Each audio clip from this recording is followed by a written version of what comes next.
Do you ship multi-packs or mixed tray products with different stack heights on a pallet? This manual process just got automated with this Motion Controls Robotics system setup.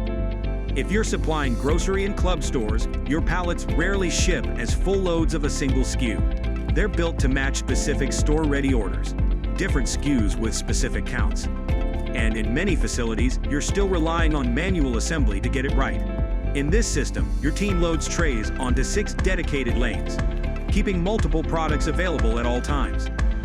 As the pallet is built, trays or product are released from those lanes and moved toward the robot in a controlled sequence.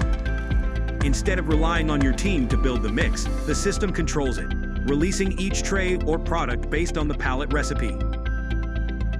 Product is delivered in sequence, and the robot places each row where it belongs, building a complete pallet to match the order.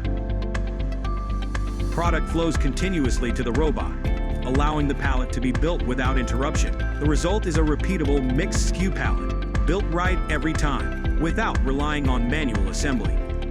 Designed to control the sequence so your team doesn't have to, and a proven way to bring that level of control into your palletizing process.